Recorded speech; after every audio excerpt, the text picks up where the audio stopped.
କିଛି ମୋ ବିନୟ ବାବୁ ଶୁଣିବେ କର୍ଣ୍ଣର। ଅଜ୍ଞାନ ପରାଏ ବାବୁ ନ କହିବ କିଛି, ସମସ୍ତ କହିବା ତୁମ ପାଦରେ ପଡ଼ୁଛି। ଶୁଣ ରେ ଆହେ ଭାଇ ମାନେ ସର୍ବେ ହୋଇଅଛ ମେଳ, ମନର ସଂଶୟ ଫେଡ଼ି କହିବ ସକଳ। ଗୋପପୁରେ କାହିଁ କୃଷ୍ଣ ହୋଇଥିଲେ ରାଜା, କେଉଁମାନେ ତାହାଙ୍କର ହୋଇଥିଲେ ବ୍ରଜ। ଅମୃତ ସାମଗ୍ରୀ ବନ କାହୁଁ ସେ ପାଇଲେ, କେବଳ ନାରୀ ଯେ ତାଙ୍କୁ ପର ଶୁଣୁଥିଲେ। କେଉଁଠାରେ କୃଷ୍ଣଚନ୍ଦ୍ର ହୋଇଥିଲେ ନାରୀ, ଚିହ୍ନି ନ ପାରିଲେ ତାଙ୍କୁ କେତେ ବ୍ରଜବାଳୀ।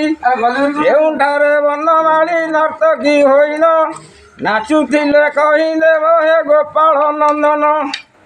କେଉଁଠାରେ ନନ୍ଦସୁତ ହୋଇଲେ ବୃଷଭ, କେଉଁ ସଖା ଥିଲେ ସଙ୍ଗେ ବୁଝାଇ କହିବ।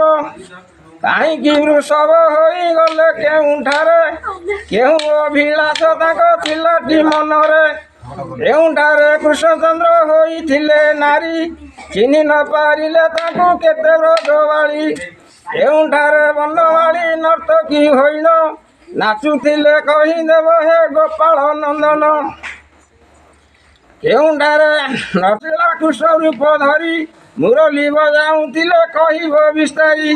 ଆଏ ସର୍ବେ ଦେଶ ଭାଇ କହିବ ବୁଝାଇ, ଗୋପାଳଙ୍କ ହିତେ ଏହା ଅଚ୍ୟୁତ କହଇ। ଭାଇ ପଚାରିଲ ଯାହା, ଗୋଟି ଗୋଟି କରି ଏବେ କହୁଅଛି ତାହା।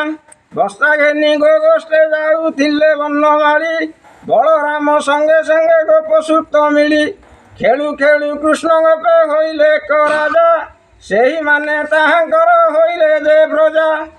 ଖେଳୁ ଖେଳୁ କ୍ଷୁଦ୍ର ଯେଉଁ ହୋଇଲା ପ୍ରବଳ, କି କରିବେ ବୋଲି ସର୍ବେ କରନ୍ତି ବିଚାର।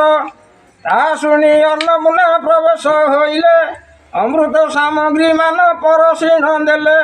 ଆଉ ଦିନେ କୃଷ୍ଣ ମଧୁ ଘେନି ସଙ୍ଗତରେ, ଚନ୍ଦ୍ରାବଳୀ ପୁରେ ଯାଉଁ ଯାଉଁ ବିଚାରିଲେ।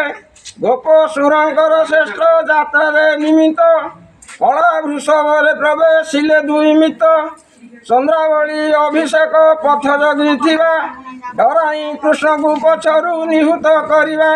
ଏହି କାରଣରୁ କୃଷ୍ଣ ହୋଇଲେ ବୃଷଭ, ଆଉ ଦିନେ କୃଷ୍ଣ ରାଧା ଭାବି ମନ। ଚିତେ ବିଚାରି ମଦନ ହୋଇଲା ଉଚ୍ଛନ୍ନ, ବିଚାରିଲେ ଆଜି ମୁଁ ହିଁ ରାଧାପୁର ଯିବି।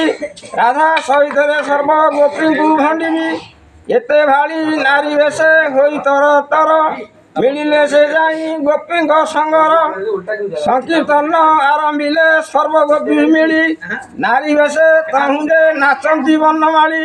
ସେହିଠାରେ ରାଧିକା ଯେ କୃଷ୍ଣ ରୂପ ହୋଇ, ମୁରଲୀ ବଜାଉଥିଲେ କୃଷ୍ଣ ଗୁଣ ଗାଇ। କୃଷ୍ଣ ତହୁଁ ରାଧା ହୋଇ ବାମେ ଉଭା ହେଲେ, ଅଚ୍ୟୁତ ବୋଇଲେ ଜାଣିବ ଗୁରୁ ସେ ବି ଥିଲେ ପ୍ରଭୁ।